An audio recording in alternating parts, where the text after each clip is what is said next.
But the thing is like, let's be honest, it's a chemical warfare. I mean, Yeah, that's what it is. Thank you. And I think that people don't like. Nobody likes the truth. If you want to piss somebody off, tell them the truth. Yeah.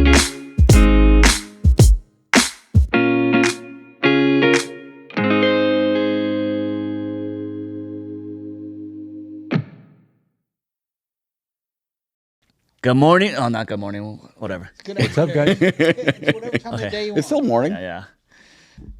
What's up, everyone? Today we have Robik from Apollon here in Los Angeles, California. It's technically Brea, California. We're so honored to be here. For everyone that knows Rob, he looks very scary and intimidating, but he's actually a teddy bear. I am. That's true.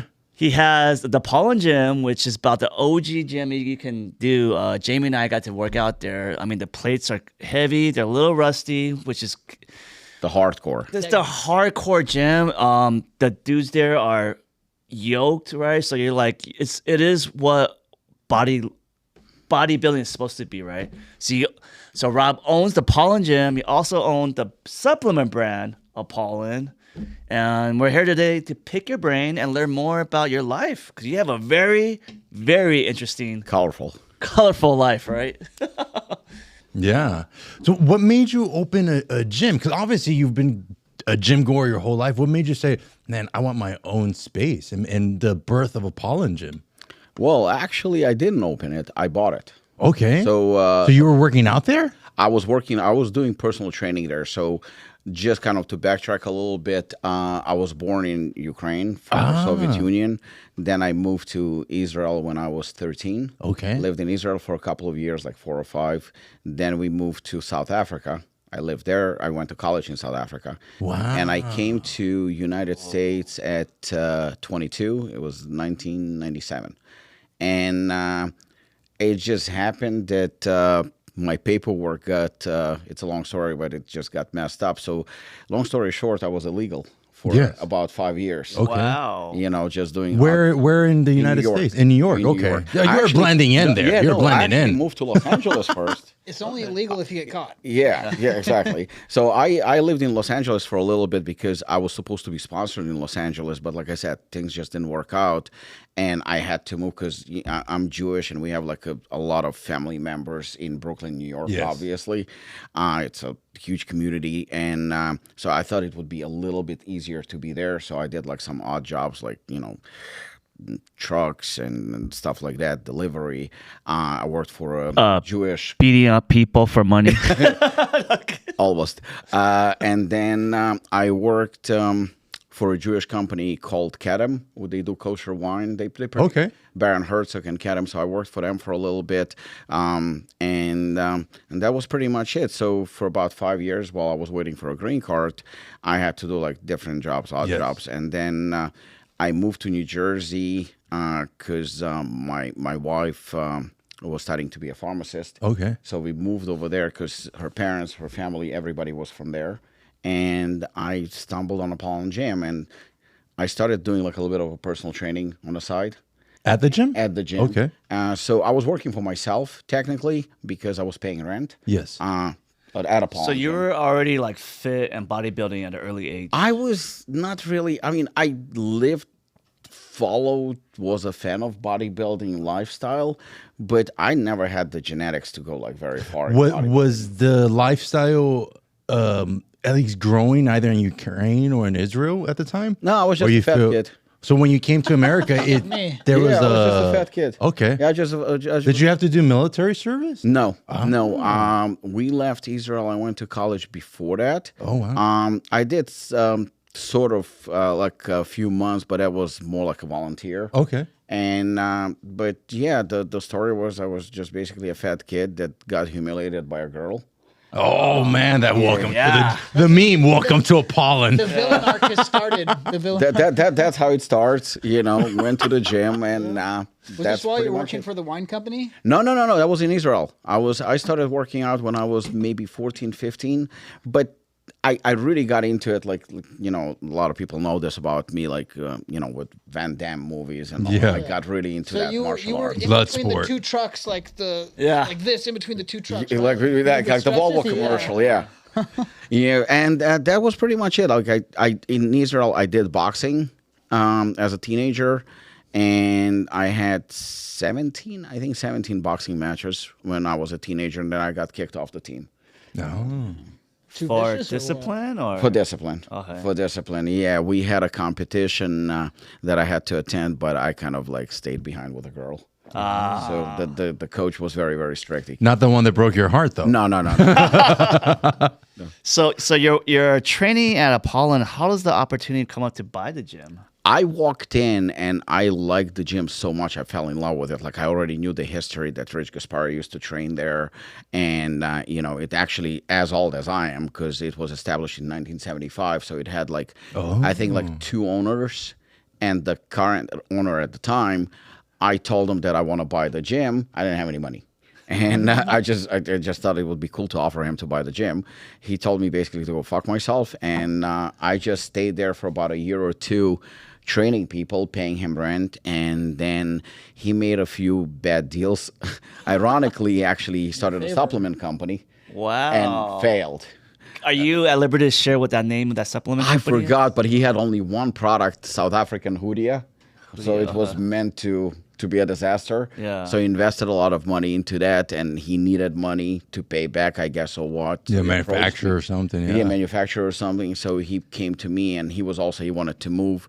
So he said, you know what, the gym is Wow. available. What an opportunity. And, obviously couldn't afford it, had to empty all our credit cards, borrow some money from people just for initial down payment. What was the purchase price? Are you The purchase, no, I can tell you. I mean, the purchase price was at the time too much. It was $225,000. All I had was $70,000 that I could come up with. Does that include a land below it, or you're, No. just the the business? Just the business. Wow. Yeah. Okay. And then the rest I was supposed to pay off in about 4.5 years, I think. Did you Okay. have anything like snarky to say when the opportunity finally came for you to buy it? Like, because obviously you told me you want to buy it like years ago, and now the opportunity comes. I think it's just damn, like, I you know didn't see what? this.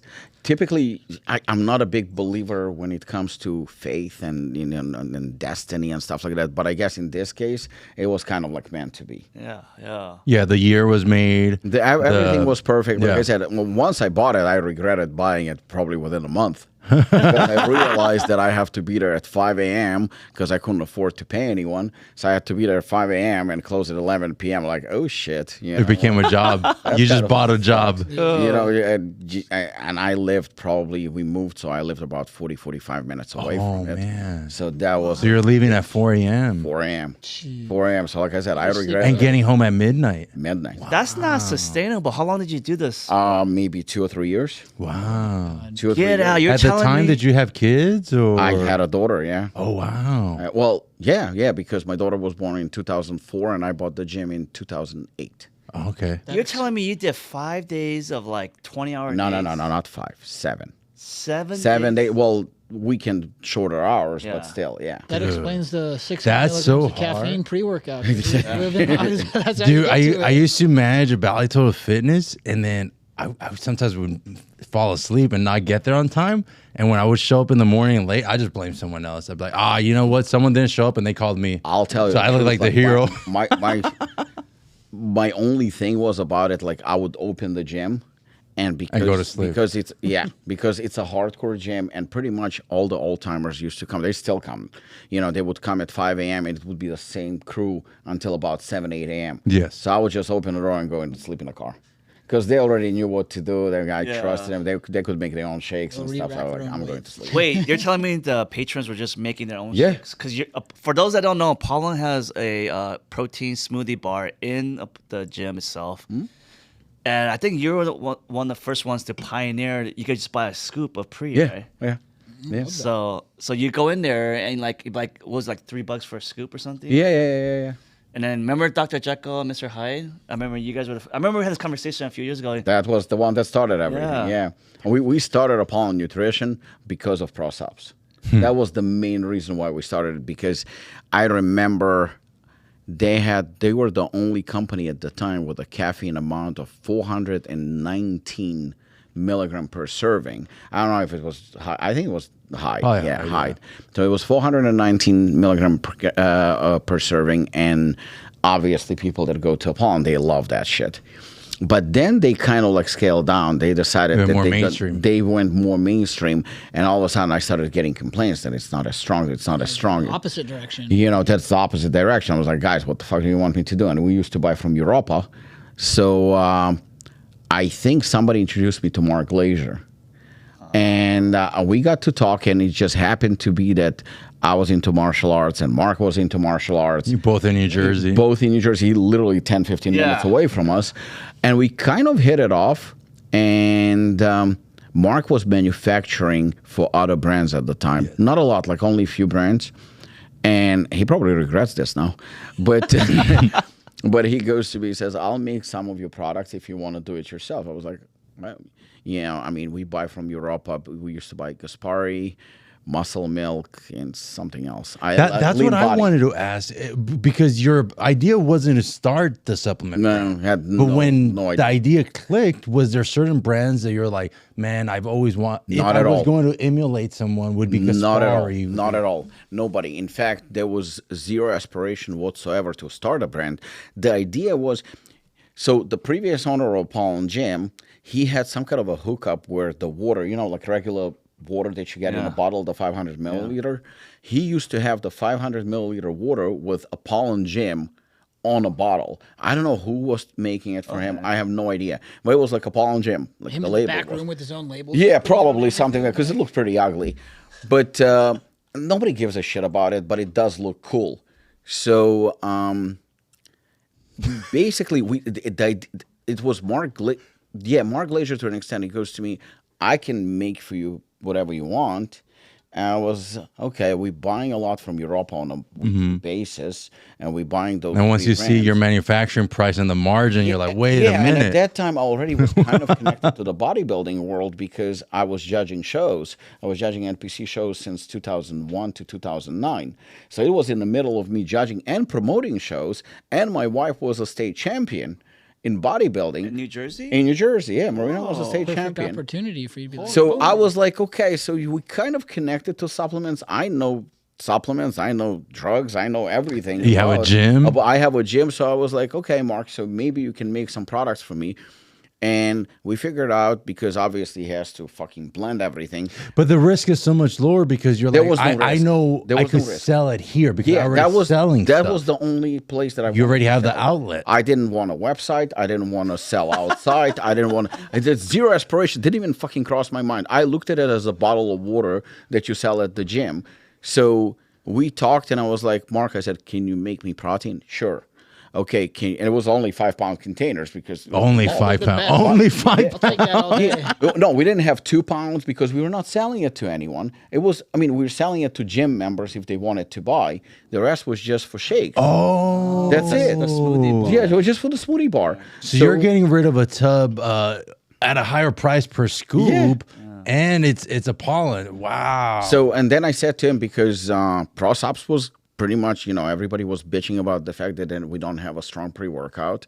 And I said to Mark, I was like, can I put something together, like myself? He goes, yeah, go for it. So I kind of like started doing more research, and I came up with a pre-workout. Since I'll be honest, I didn't copy the formula, but I ripped off the idea of a high stem product. So I was like, well, if they did $4.19 and my crowd is bitching that we don't have it, I'll go to $4.50. So I came up not with even the 420. Yeah, I was like $4.50. And I remember Mark is sitting there, and he goes to me, are you out of your fucking mind? He goes to me, that's too high. I was like, yeah. I said, but that's for the gym. You know, it's for my guys. I mean, they like it. He goes to me, nobody's going to buy it. I'm like, I'm not trying to sell it. I'm going to sell it by the scoop, and if somebody wants to buy a container, the labels were like super, super ugly. We did them on a computer, and Mark goes to me, can you buy from me? You know, in typical Jewish way. Well, I'm Jewish too, so I can say it. Because these days you gotta have the disclaimer. Yeah. You gotta have the disclaimer because you can't just say it. You know, if I was a Jew, like, how dare you? You know, but they're like, oh no, it's okay, he can say it. So he was like, can you buy some creatine from me too? I was like, yeah, okay, whatever. I don't fucking need creatine, but it's cheap shit, so it's fine. So we got creatine. We got like 4 flavors of protein. And 2 flavors of pre-workout. the total bill came to $23,000, which to me was insane. How many units of each? Like I was 100, like, 200? I think like 60 to 100 boxes, and that's it. It was like nothing. It was like I was keeping it in my garage. It was like a But little corner, and wasn't the Gaspari or Process bill that much where you were buying? well, but we were buying it on a, put it this way, so we were buying from Europa probably about 1,000 or 2,000 every week. Okay. So it made sense. I honestly thought that order is going to last us for a year. That I was like, okay. The 23? Yeah. Oh. I thought it was like a How cool long did it investment. last? Not long. Really? So it was a smashing success. So now that you have like all your products that were originally intended for like the Only gym members. Yeah, Only like, gym only gym members. members. Zero But like they to can, go outside. The labels were probably misspelled. I mean, nobody cared about it. And but the way it happened, so because Apollon is like so hardcore and you have some monsters there, people were not coming to Apollon. We had no women. We maybe had one woman or two, and one of them probably was my wife. You know. Wait, seriously? Nobody was coming there. People were intimidated. 99% of your gym members are men? Were men. Were men, Not anymore. Okay. You know, but it was men, and it had a reputation for Jews heads and, you know, and That's what you want. and criminals and stuff. That's how I ended up there because I was like, I want a real gym, like Apollon Gym over there, but you don't want to go there. It's like Jews heads. Like, that's for me. Yeah. That's how I thought. It's unapologetic bodybuilding. Yeah. And that's what it is. And I think we talked about the grief that your brand gets is from the mainstream brands that want to be in a Target, that want to be in a Walmart. Exactly. And that's a different demographic than yours has. And like you said earlier, if you're doing performance enhancement, like the caffeine is one of your least worries. Small word. It's exactly that. So when we did that, people started saying basically, the rumors started spreading. Like there was like, okay, Apollon has some good protein. What year was this? It was 2015. Okay. 2015. Apollon has some good protein. Apollon has some good pre-workouts. So people from other gyms all of a sudden started to come in. They would just get the shake or they would buy a pre-workout. But now they're stepping into our territory. The community, and they're like, the environment. Okay, it's not that bad. You know, it's nothing scary about it. You're right, because so his store, the storefront is before. You had to go through these like turnstiles to go into the gym. Like but the storefront's before the turnstile, so they were not going past the turnstile. They were not. You know, they would just stop in. Can I buy a shake? Can I buy, you know, a type of protein? And that's it. They would come in, and we started seeing like, okay, there is something to it. And don't forget, I am a marketing graduate, so I was like, hold on a second. They coming in. I was like, give them free passes. They would come. They get to know us. Oh, you Rob. You this. You that. They already know us by name. They comfortable with us. They see that we are not scary. We're not like, you know, we actually, you know, bilingual and intelligent. It is. My wife is a pharmacist. They're like, okay, these guys are not bad. So they would stop by, get a training or two, and they get hooked. So by like literally having your supplement bar, you're in essence building a community. Yeah. Without even having to try. People like, I hear about Apollon. Yeah, so there was no website, no nothing, crazy. but they started, and I remember calling Mark. I'm like, I need more. He goes to me, already? I was like, yeah, it was like 2 or 3 months. We needed more. So we started like increasing volumes within a year, pretty substantial. I can tell you like the first year, because I'm always transparent, the first year we made $100,000, which is, I mean, with no website, no distribution. No distribution, no nothing. It was basically from outside. People would come, no marketing, no athletes. It's basically local. It's just local from other gyms. People would come, people would order, and that was pretty much it. In fact, even when we got to a second year, the volume started growing, and I remember at that point, we were doing version 2. So long story short, Mark also started getting a little bit busier. I think he actually realized that he can do better. So he started marketing a little bit more. And all of a sudden I see he's a little bit edgier too.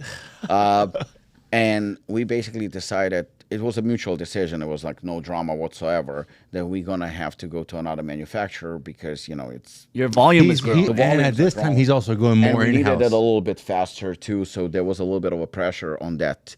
So we went to another manufacturer. Now we started, like, working on fixing the labels a little bit. Still no website, still nothing, still no distribution, but we started noticing that there is demand. So second year went by. By the third year, I think, now we started adding, entering The pandemic area, which is 2019 or somewhere End around of there, 19 into just there because it kicked in 2020. Yeah. So we just started to, and then we got ourselves a website. We also got a sponsored athlete who was Juan Morel, who was a top 10 at the Olympia. So things started to kind of click a little bit. Keep in mind, we still were maybe $500,000 in revenue, but it's still growing. You know, hit it's $500,000 revenue in year 3 Yeah, year 3. with no website. No website appears somewhere on there. Yeah. Wow. It was organic, word of mouth. Self distribution just in your gym. There's no retail partners. There this was time, right? nothing, there was two retail partners, but they were my friends my friend Mark Termini, who was a top national level bodybuilder in New Jersey. He passed away. He had Termini Nutrition. He still does. His wife runs it.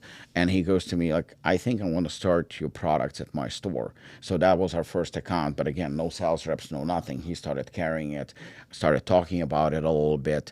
And that was pretty much it. By 2019, I would say, we started making noise, and it like really, really started to kind of like spread, and stores started happening. Everything started happening. And I think around that time I was introduced to Shane. And Shane goes to me, says, I've never heard of you. He goes to me like, I've never heard of But you. in a polite, In a very polite, yeah. Kiwi way. Shane was, I mean, we hit it off. I remember we did he did it. He goes to me, let's do an interview. I was like, really? Because to me, Stacked was something that it's not attainable. It's not even, it's not, so weird when you meet him and go, wow, I didn't think Stack was so approachable. Easy, yeah. So we had a great conversation before we even started recording. We were bullshitting for about 2 hours and kind of hit it off. And, we did an interview. Things started happening a little bit. And then the pandemic started, and our revenue started to grow. Like, people started ordering online. Like, it started to explode more and more and more. By 2020, we ended up on a list of top 10 brands. We were nominated for Brand of the Year.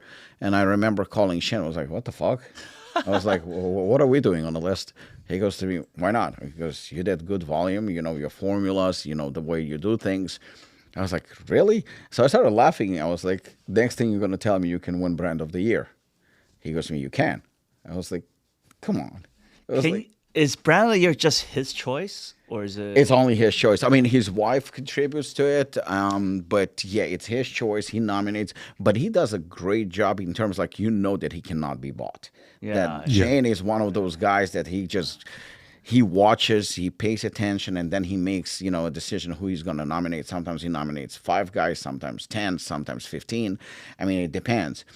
So when he told me that, and at that point we started doing the Final Scoop podcast, and he goes to me, yeah, of course you can win. I was like, you telling me we can win? He goes to me, yeah, you can. I was like, okay. I said, so we're going to win 2021. Put me in, coach. Yeah, I was like, we're going to win 2021. I mean, it was like a joke, but during the podcast, we started saying, I started like hashtag every post that we would make on Apollon Nutrition, Brand of the Year, Brand of the Year, Brand of the Year. On a podcast, people would start talking about Brand of the Year the closer it was get. I was like, yeah, guys, you can fight for second place because first is taken. I was arrogant. I was so cocky, and they liked it. I mean, some people hated it, of course, but I went on and on and on. And then Shane calls me, and he goes to me, I decided this year to have 3 people winning Brand of the Year. I'm like, okay. I was like, as long as I'm one of them. He goes to me, you're not upset? I was like, I don't give a shit. I said, as long as we win. He goes to me, so it's going to be Obvi and Glaxon. I was like, what the fuck is Obvi doing there? I was like, but again, I don't care. I said, as long as I said, so did we win? He goes, yeah, but you're not pissed? I was like, no. I said, we won. I don't give a shit. You can give it to 10 people as long as I get my trophy. Yeah, and I just created a website 2 years ago. Like, So he gave us Brand of the Year, and then he gets on the phone with me because we are friends, and he says, just keep in mind, usually when people win, the next year they kind of dip. He says it's like almost inevitable. It's the curse. He says it's just like one of the... I was like, no. I said, we're winning 2022. He goes, yeah, okay. We won 2022. Yeah, back to back. So...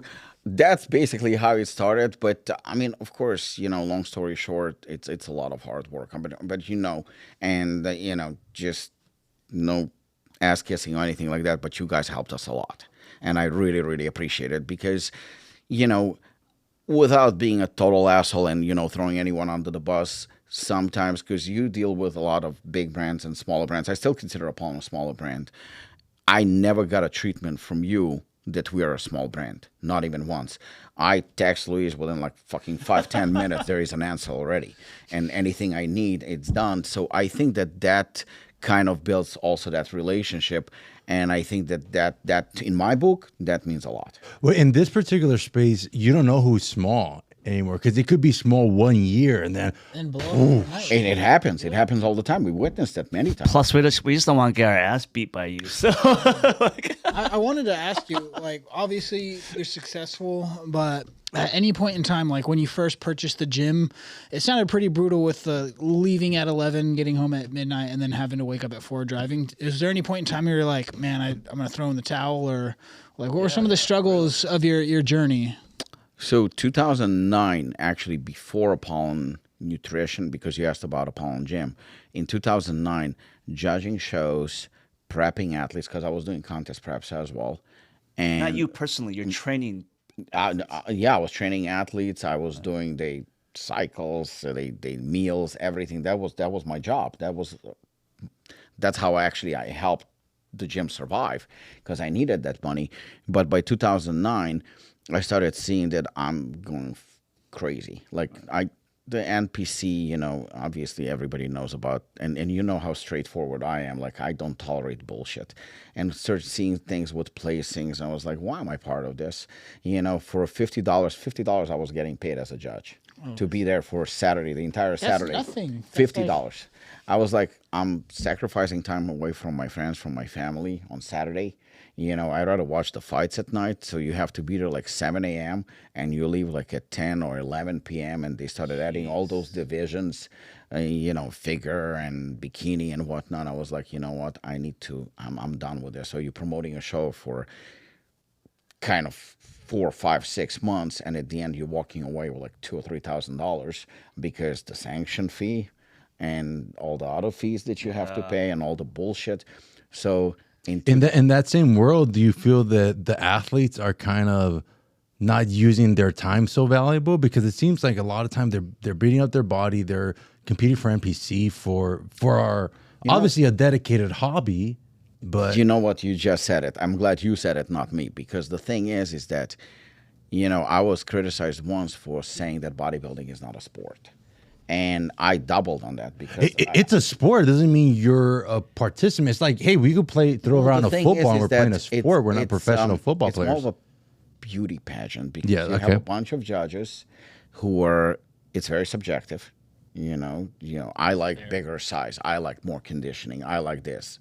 And there are other, obviously, you know, who sponsors and who does what. I mean, it's political and everybody knows it by now. And the reason why I said that bodybuilding is not really a sport, because the thing is, and in full transparency, because, I mean, that's the way we're doing the podcast too, take Michael Jordan, for example, okay? Michael Jordan, phenomenal basketball player, a legend, right? Yes. Now he's what, in his 60s? Somewhere so, around yeah. there, around 60? Okay. Do you want to play against him in basketball? He's going to Now? whoop your ass. Yeah. Even now. He still got Do it. you want to fight Mike Tyson? No. He's going to kill you. Now take a bodybuilder that is retired about 5 or 10 years and not doing what he's supposed to do for a bodybuilding show, and he's just training in a gym just like you do. So there's not much difference for obvious reasons. If anything, he might be more. You might be actually even more, I mean, if you're Healthier. He might be maybe worn healthier down, and yeah. maybe even bigger, because we've seen it. We've seen it. Like there are guys who have phenomenal genetics and phenomenal receptors, but did you ever train with a bodybuilder, like with accomplished bodybuilder? Unless you're Ronnie Coleman, more or less, you train exactly like them. Yeah. They're not training harder than you. They may be a little bit stronger than you. And don't forget, they're also putting a little bit more time in terms of like they have a little bit more time than you do because you have a full-time job. Yeah. More lab work. But the thing is like, let's be honest, it's a chemical warfare. I mean, Yeah. that's It what is. it is. Thank you. And I think that, you know, people nobody likes the truth. If you want to piss somebody off, tell them the truth. Yeah. I when I first I've been now in the supplement space like 14 years. And when I first got in it, I always kind of thought like, well, why do we hide away from that? Obviously, you don't have to do performance enhancement, but the average professional athlete has dabbled in it. Of course. And, the amount of money that's at risk for them to not perform, it goes. You know, I think Colin Cowherd on ESPN once said, if you're a sales rep and you could take a capsule that's going to make you sell a lot more, close more deals, you're going to do that. You know, I never denied that, even though I've never been on a bodybuilding stage, but I've never denied that I've used performance enhancers since the age of 26. Okay. And I've done it for personal use, you know, to look a certain way, and it did help. I mean, I trained since the age of 12, 13 in a gym. By the age of 26, no matter what I was doing, nothing was working because I maxed out. You know, beating up my body in a gym for 14 years, and I don't care what training method you're doing, how much protein you're taking, you maxed out. That's it. Your receptors are fried. And I remember doing that first mini cycle, and all of a sudden, boom. Now, I didn't eat differently. I didn't train differently. The only thing that I did. What are your thoughts on? What are your thoughts on like what do they call the enhanced sports? Like the ones enhanced sports games? The ones that just went on? I mean, I think it's entertainment. everything value, is enhanced. You know what I mean? That's the bottom line. Is like you go to Thailand, right? Like, yes. I've do had Muay Thai? when I've done 3 or 4 fights in Thailand, and I trained in Thailand a couple of times. Literally, each gym next to the gym there is a pharmacy, and gear is legal. I mean, it's over the counter. Why not? It's over the counter. Encouraged. But if you go to, I'm not saying everybody's using it. The Thais are actually probably not using it, but the reason is because it's not a sport. It's a culture over there. They even train separately. The Muay Thai is the culture, yeah, you mean? Okay. They train separately from the foreigners. They call us Farangs. Farangs, right? Yeah, because they cannot pronounce foreign, so they say Farang. So we are Farangs. We train separately from them. Why? Because when I trained kickboxing Muay Thai here, the training session was an hour. I mean, that's pretty much it. An hour, and you're done. Like all day, 4 or 5 days, 4 or 5 times a week.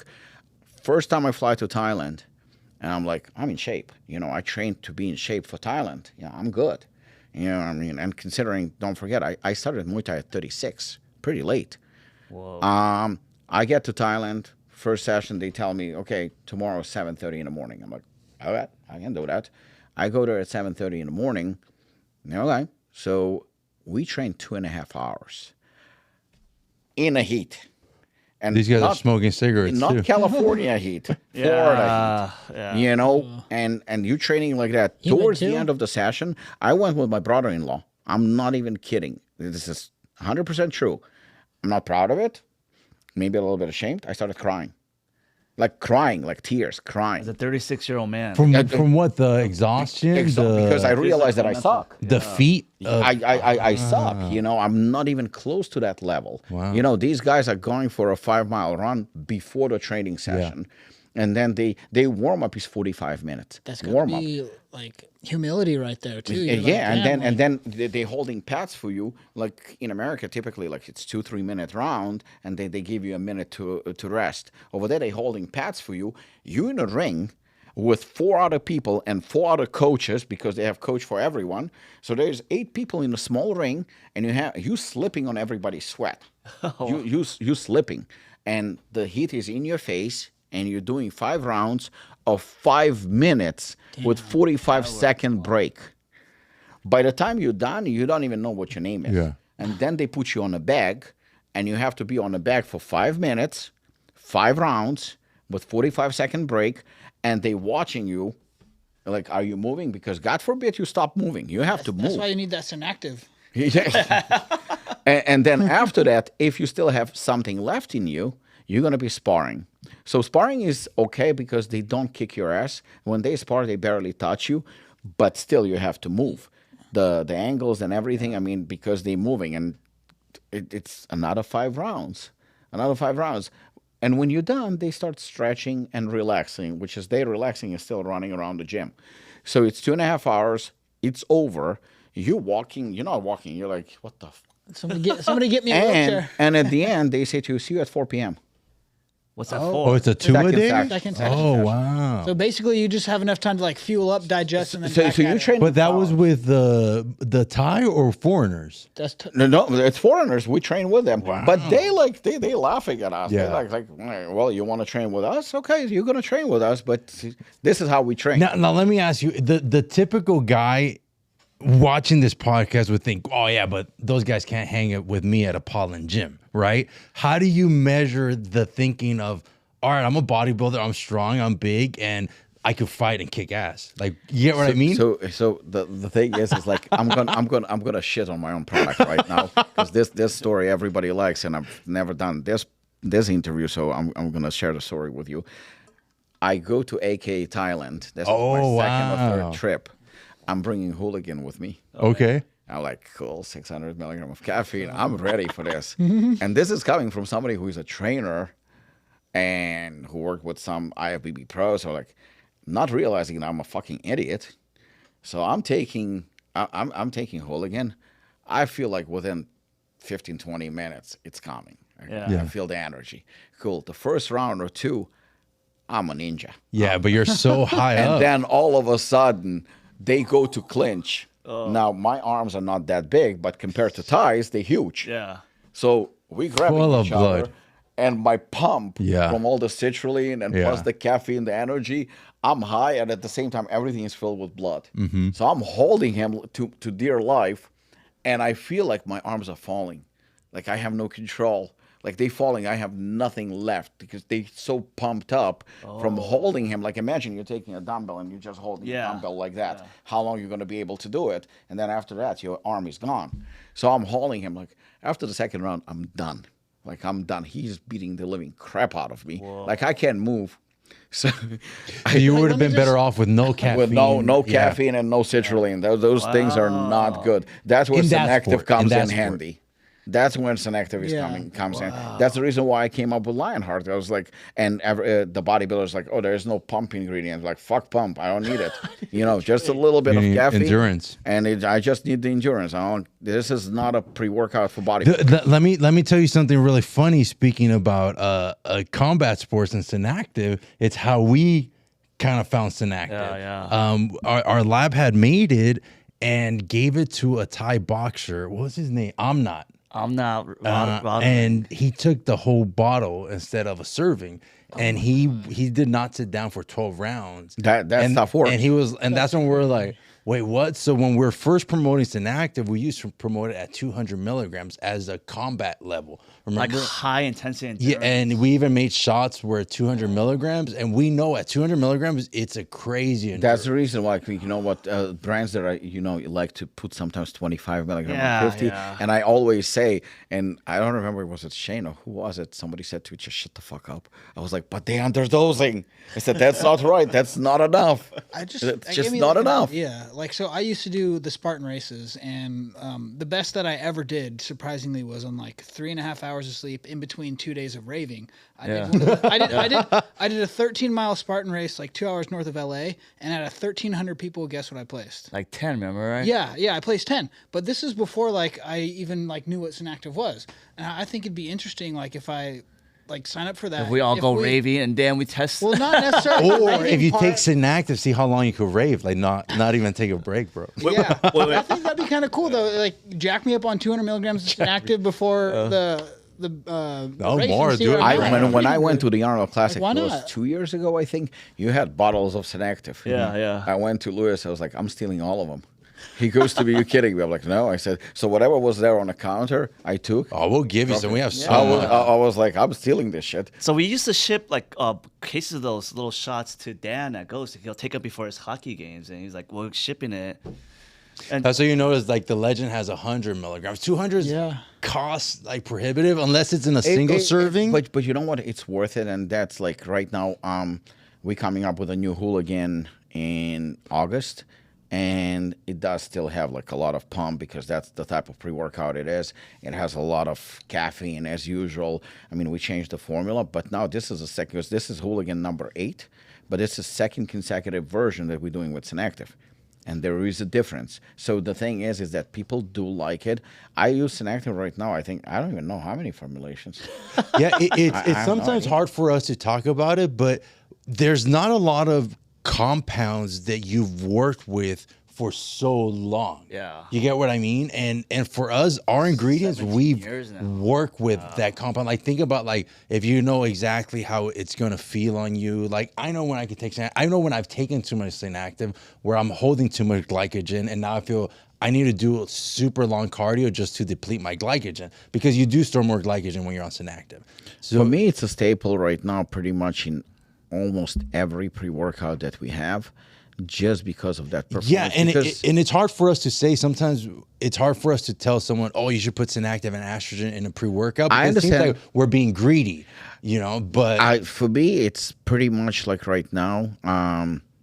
We have a very special pre-workout coming out soon, and Wait, is this the collab with? Okay. you know what? Fuck it, announce it. Yeah. Yeah.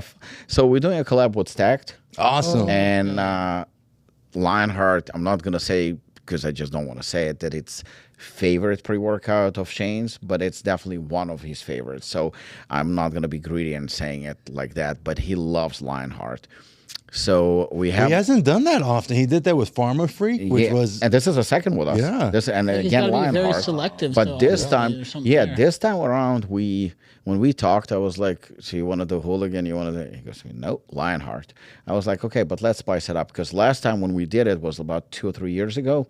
We just did a flavor, so nothing was changed. Yeah. This time around, I was like, you know what? Knock yourself out. I said, let's do it. So we went a little bit more extreme on this one. A little bit more extreme, but it's still gonna be gonna be Lionheart. It's Two just a kids li- in a candy store. Well, because we actually this is gonna be big because I'm not gonna say who, but we bring also athletes, high level, very high level athletes on this project. So this is going to be pretty big. We moved it because we want to give it justice. So we're going to move it it's going to have its own month. So we're releasing it in September. Okay. this September. This September. Okay. Yeah, I mean it's already a done deal. Wait, and during Olympia? yeah. Okay. Yeah, September Olympia. Yeah. Yeah. So we're releasing it in September because July we have our non-stem King Bare Knuckle.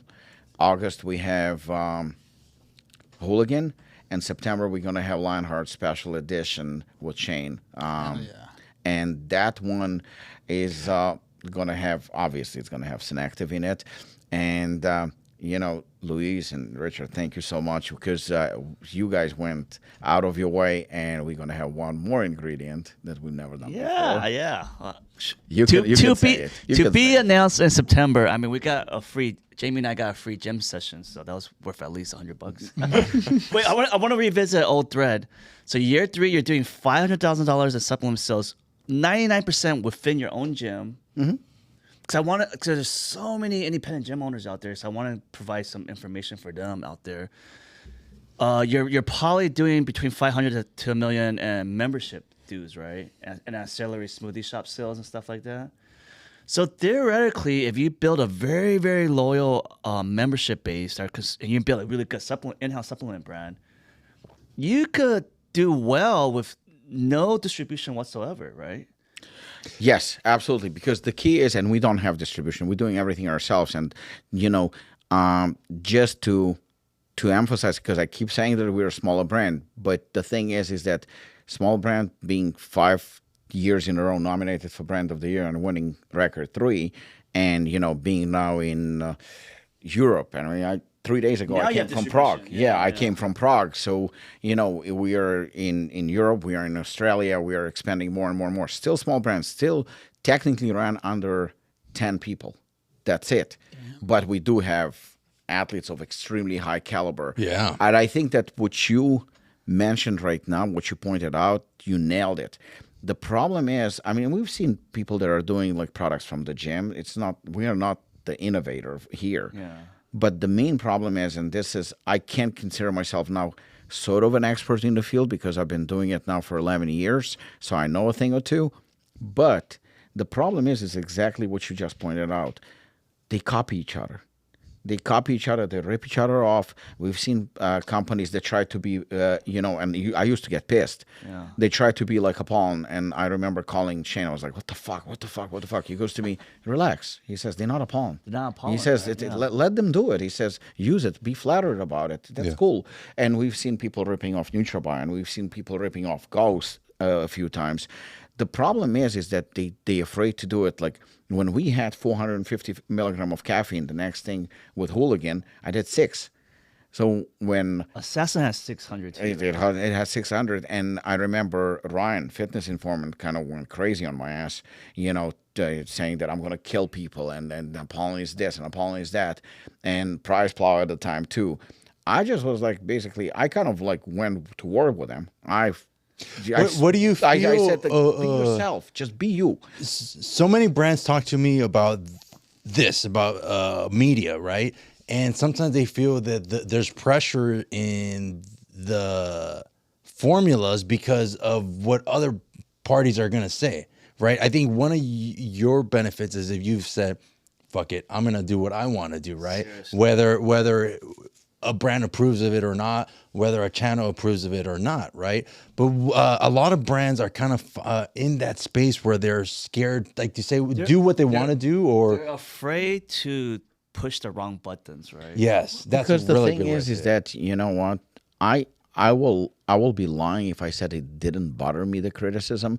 Like, listen, nobody likes to hear that something is wrong with you, or somebody's not happy with you. And don't forget, for everyone who criticizes you, there is always somebody who's gonna support that criticism. Right, and I look at it like if it was ESPN, like, hey, you need the commentators to say something, but it's different when you're a player that you come onto a network and say, hey, this is what's going on in the field, this is the way I'm doing it. Well, right now, I look at it from this way. If it's a constructive criticism, then yeah, you should listen to it, and you should definitely listen to experts. Like there are a few people in this industry that I always listen to, and I take their advice, and I respect them because they're very, very respectful. Then you have those morons that will come on your, it's like somebody's gonna come on your Instagram, for example, on NuLiv Instagram, and gonna say like, guys, maybe you could do this ingredient, or you could do that, or maybe if it's respectful, then why not? Maybe they gave you just a good constructive, yeah. Then maybe it's an idea that they're gonna put in your head, and you're like, okay, let me think about it. Maybe it will work. But if somebody's gonna come on your Instagram and is gonna say, Richard, you're a dick, fuck you, and you suck, and your ingredients suck, and Does that fuel you? it fuels you. But I think at that point where your customers, your friends, your family, maybe your loved ones are gonna read insults, because it's just insults. It's not. At that point, I'm like, okay, you're gone. Delete, block, you're gone. Because that's like, again, criticism, like you said, constructive, 100%. I agree, that should be done. But it's like, oh, you know what? Freedom of speech. I can say whatever you want. Yes, you can. But you come into my house, because my page is my page. It's my page. You come to disrespect me, where my daughter is going to read something, and you're going to say some shit like that. This industry is so weird. Like, we've been doing it for a while. So my wife understands it, but she's always like, man, you guys have your own world and your own politics in the supplement space. And a lot of it comes, from where? From jealousy. It bothers them when you're successful and you do something right. They have to. But we're all in the negative. same game, and our the game is to get more viewers, to get grow the networks, not. And there's enough for everyone. Yeah, there's enough for everyone. But So when you got that pushback at 600 milligrams, right? I went to 7. You went to 7. Yeah, I still. That's how I wanted to go. You went to 7. I went to 720. Like, these guys. Yeah, I went to 720. I didn't want to. I was I was just so pissed because I knew, listen, I'm not going to take 720 milligrams of caffeine. Not because. Hey, half scoops. Yeah, 325. It's just I realized something there are people I know can handle even 1,000. They can. I'm not one of those. But the thing is if you're providing 3 or 4 different pre-workouts, one of them, for example, is going to be non-stim. The other one's going to be maybe low stim. And then the third one's going to be extremely high stim. You always have customer for that. And not only that. Like horsepower in a car. Well, the thing is that, number one, if you have a pre-workout with 300 or 400 milligrams of caffeine, which is kind of on a higher but yet normal range, who am I? You bought it from me. How do I know you're not going to do 2 or 3 scoops? you don't. I don't. I can't on the end control of the day, it. it's I like can put consumer. like a disclaimer. I can be like, be careful. This contains 400 milligram of caffeine. You know, you're responsible. You know, nobody under the age of 18 or 21. I can do all that, but again, I cannot stop you. I cannot prevent it. And the thing is that I don't know. Maybe you have high cholesterol. Maybe you have heart condition. Maybe you're diabetic. That's on you. That's not on me. You should be doing blood work. You should be taking care of yourself. If you're an idiot, that's on you. And your parents probably has nothing to do with me. And we were talking about this earlier. 600 milligram is a lot for someone shopping at Walmart, right, for the first time. But the person consuming these products Every day, like- are obviously people of bigger mass. They've probably been on so many stimulants, so they have adrenal fatigue already. So 600 milligram is actually what their body needs now, on top of all the other PEDs and gear they're doing. And let's not forget. I mean, Oh, you so have you're an saying the energy receptors drink. are so burnt out, they need more They caffeine. need more. How many times did you see somebody drinking energy drink goes 200 milligram of caffeine? You just finished one can, he's going for another one. I had one this morning. Too. I told him this morning. I go, I wanted to bring one of the Starbucks venti blondes because that has like 475 milligrams of People don't caffeine. realize that. People, Yeah. there was someone that died, like some girl that was like That was 16 or 17 the that died from Panera Panera- lemonade. Yeah. So she had like 2 or 3 of them, and they had like 300 milligrams of caffeine, or like 400 in each of those. And she had 3, and like at a young age, if your body's not used to like, yeah. So You know what? Once something is like, you think we know guns don't kill people. People kill people. You know, you cannot prevent by not selling guns. You know, I mean, I'm getting political, but that's not my intention. No, but You it's know, so weird because you know there are knives. You can punch somebody in the face and kill them. I mean, there are so many ways. But the thing is that the gun is not a killer. A human being is a killer. I think you sent me that meme that was like, go ahead, bro, have that other second energy drink. There's Yeah, people out here that was doing me. lines of I sent other that to stuff. you. You get what I mean? You can control those things, whether it's PEDs or stems or whatever. And I guess I'm the scrutiny comes in on our field because we're supposed to be health. And so then are you risking health for stimulus, I guess? Listen, you can go right now. We can go to a supplement store right now. We will find peptides on the shelf. We will find DMA on the shelf. We will find so many other things, and people will take 2 scoops, 3 scoops. People do whatever. You know, there is no limit. Not everything is good for you, but at the end of the day, I think we are responsible for. You go to a restaurant.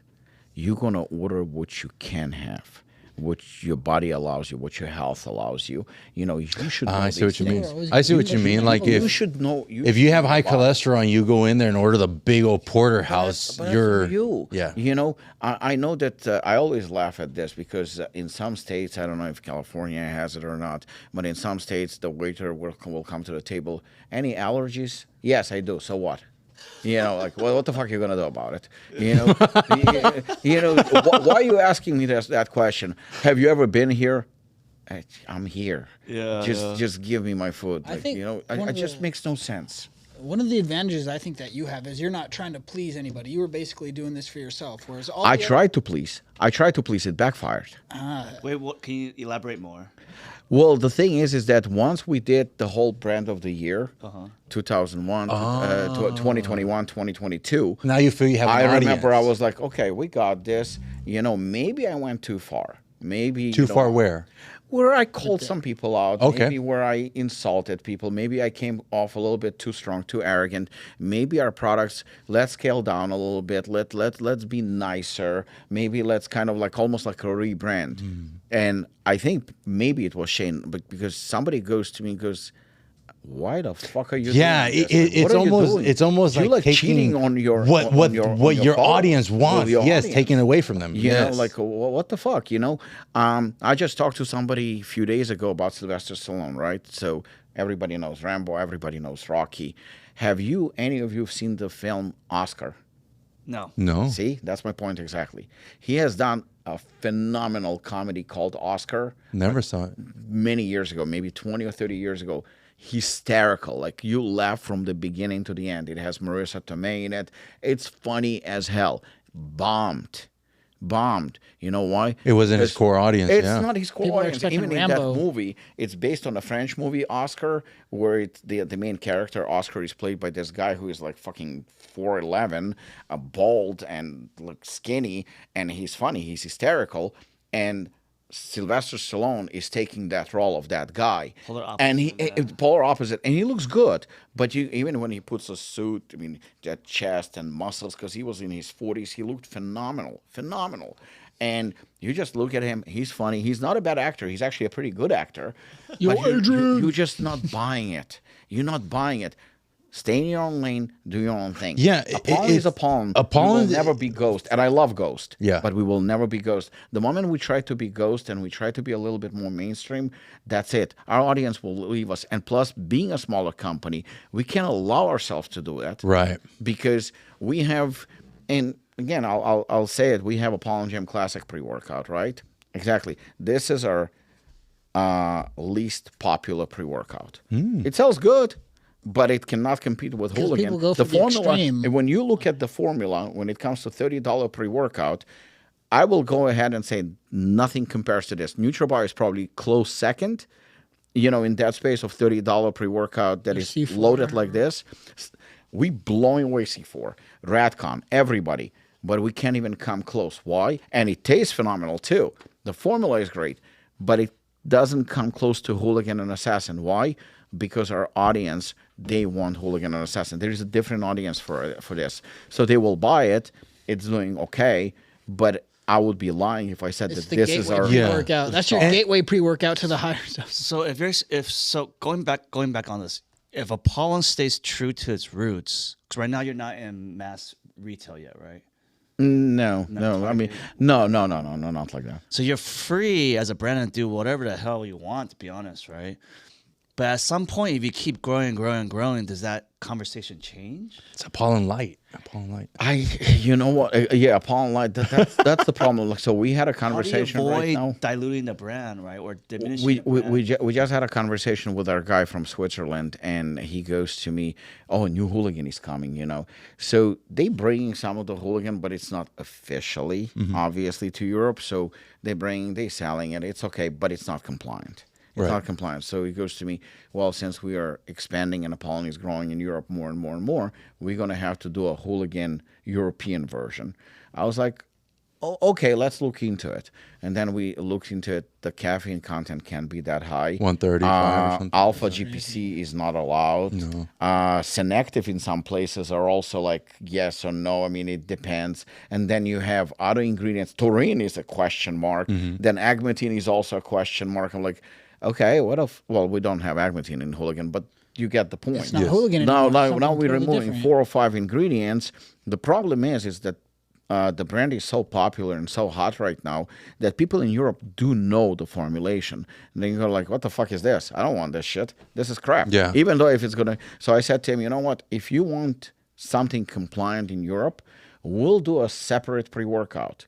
It's going to be compliant, fully compliant to Europe, and it's going to be the best pre-workout Europeans have ever seen. But I'm not calling it Hooligan, Right. because that's cheating. Well, the best thing right now is that, like certain things, either political, everything is good. Like there are certain, I know we're in California, but certain people in certain states don't like the word progressive. Okay.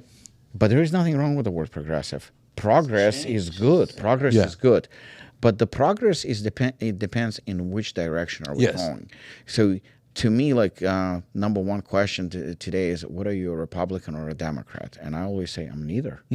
I'm neither. Why should I pick a side? Right. I think I'll fall somewhere in between because I feel like there is some good from both sides and there's some shit from both sides as well. And I would think a lot of people feel that way. And I think that what we need to encourage or to teach or to educate is common sense. That's the main thing that we should be doing, because right now you have, for example, and again, this has nothing to do with, a religion or a party, but we have a mayor, for example, in New York. Mayor in New York that is pushing communism. I mean, he's openly pushing socialism, communism. Right. The whole point about United States, I'm an immigrant. The whole reason, and I come from, immigrants. and I come from socialist country, from communist country. The whole point of us coming here was that we can succeed and we can build something. So if you succeed and you build thousands, millions, or even billions, good for you. But you achieved something, so now you're getting punished for achieving something. And again, this is not a political statement or anything like that. all I'm saying is common sense. Are we using common sense here? Because that's what it comes down to. So rather than telling kids this is good and this is bad, or this is bad and this is good, how about telling kids, how about you read a book? How about you do a little bit of research? Because today the benefit is we had to, like in the gym when I was growing up, I had to listen to other bodybuilders or fighters. I had to pick their brain. Today everything is online. You can literally research. But and do what's best for you. Arguing for a younger person, you said right now, when I was coming up, I had to talk to different fighters, different bodybuilders, sometimes maybe even getting the wrong information. I think the way a younger person sees it now is I could scroll on Instagram and I could filter 15 people today, and I don't like what that guy says. I don't like that guy says. Oh, this guy speaks to me and explains bodybuilding science in a certain way. So I understand what you're saying, but I think a lot of the youth is just desperate to not go down the wrong path and not waste more time because But they the feel thing is, everything who's going to against teach them what's the right path? It has to be on them. 'Cause It goes has back to be on them. It has It has this to be on them. podcast. It goes back to what you're saying. Because we have to, we come to, we do supplements, you do Yes. ingredients, I do products. So at the end of the day, you're going to say that you have the best ingredients. I have the best supplements. Right. And somebody else going to say, your rivals, your competitor is going to say like, well, we have actually better stuff than Right. NuLiv. And my competitor is going to say, I have better stuff than Apollon. Yes. And, the word best on the market is thrown around left and right. So an uneducated consumer literally doesn't know. So it depends. Maybe they like you and they're going to believe you, even though you lying. Yeah. You clearly lying. So the only way to do it is to encourage them to research rather than telling them what to do, pointing into research. We have right now, remember when bodybuilders used to represent certain brands and everybody was buying it. Name me one bodybuilder other than Bumstead who really makes a difference. And because of him, people are buying. You have today TikTok kids who are ranking more money than top bodybuilders in the world. It's all just I brain remember rot. Kai Green and Muscle Meds. Has the avenue switched where the audience wants to follow the journey rather than the end result? Because right now we're talking about, let's say we're Ronnie Coleman. We're seeing the end result. Maybe today's audience gravitates towards, let's say, the Trent twins getting to that end result. I don't know. I'm just thinking out loud. Attention spans are fried nowadays with all the social Exactly. media, so they want to Exactly. get the end result. There's so right much away. information right now. I honestly don't think that we are winning this war. I'm just being honest. I don't think we are winning because the information is just endless. And sometimes when you hear young kids, I even hear some kids at Apollon Gym is not what used to be 20 years ago. And every time I say it, I hate myself for it because I sound like an old man back in the day, But I've seen where guys at the gym, at Apollon Gym, would be bleeding. They would be bleeding. They would be training so hard, the skin would rip. I mean, they were just killing themselves, getting to a point where nosebleeds were a regular thing. I'm not saying it's a good thing, but they were pushing it. The hard work, something that cannot be substituted, was great. A year ago, I had a kid, probably follows Trent twins, and he's at the gym. He's at the gym, and he's screaming. He's screaming so loud that I thought somebody was killing him. It's just like he's screaming so loud. All I see is he's just lifting weights. Is it like one? Why don't? No. Keto stuff? No, there's a camera in front of him. Oh. There's a camera in front of him. Like, you motherfucker! Like, what the fuck? Influencer. But and then I look, and the next set he's quiet, but he's not filming. So that was It's the just only the difference. one and done, Or baby. Just to get. I had online. another kid at the gym. I love your products. Okay, you know what? So we said to him, like, okay, he trained pretty good. Like, would you, like, keep in mind, this is not an athlete. This is a gym goer, a kid, like 18, 19, 20 years old kid. He's training, and we are like, would you like to be our ambassador? Sure. Can you talk to my agent? Like, to your who? Oh, my agent. I'm like, maybe I don't know something. Maybe I have this guy at the gym that has like 10 million followers or something. I'm like, let me look him up. 200 followers. He has an agent. He's not an accomplished athlete. I'm sorry to say it. He's a nobody. He's a kid. Yeah. But Money he or already something? has an agent. I'm like, what are we doing here? Like, Yeah. how did we get The online has given this falsehood that we talk about it all the time. It's like, okay, man, how many people in the supplement space, and man, I'm gonna throw some shade. Like, they probably don't have health insurance. Probably. You know, you probably pay every year a tax fee because you don't have health insurance, but you have a social media presence. But instead of paying You for know, the you health don't- you insurance, don't they're have paying a- for their blue check mark. Yeah, you don't have a 401k plan. We talk about it all the time. They're like, this space is so weird and it's such ego driven that it's 100%. It's like, man, I should have a brand because I work out. Because I thought of a name. It's I have so 5,000 I mean, followers. we're not hating it. I mean, No, it's what feeds this us. is a conversation. This is what feeds us. But the thing you know, is like all it takes one influencer, so to speak, or reviewer that has shitload of followers for whatever reason because he screams, I don't know, he shows off his naked ass or something like that. Somebody who does something obnoxious and stupid, and all of a sudden he has a lot of followers. It almost makes us sound like we are hating on him, but this is just an obvious truth. yeah, it's just the way the market has evolved. And then you see he's putting a pre-workout, and I've seen it.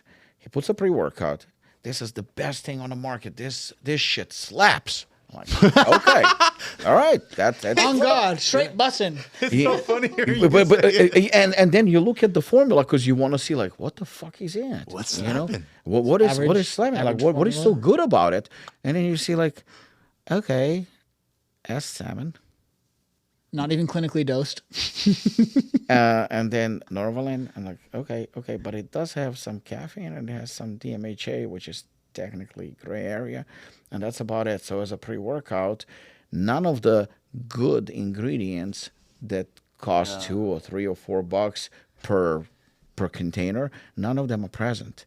None of those that actually are research ingredients are present. Nothing. But he said it slaps or he smacks or whatever. Any of one of those words that trigger people, you know, because they're the key words. Yeah. That's enough. And that's already enough for people to go and purchase the product or a proprietary blend. You see like a scoop of 3 or 5 grams, you know there is nothing in it. There is absolutely nothing in it. Nothing. But there's to me as a fan of supplements, there's almost like a calling to test something that might be sketchy because that's the way it evolved. You get what I mean? Because at some point, imagine you're like, hey, if you take this thing, I made it from astragalus and ginseng, it's gonna help you absorb everything. That sounds crazy, right? And then evolves to estrogen. Yeah. So it's kind of weird that we judge the gray area stuff, but eventually, at least in our space, that's what It could be that's the what you're norm. kind of But trying to find. I have right now, I have a product that is very good for God Glory. Phenomenal product.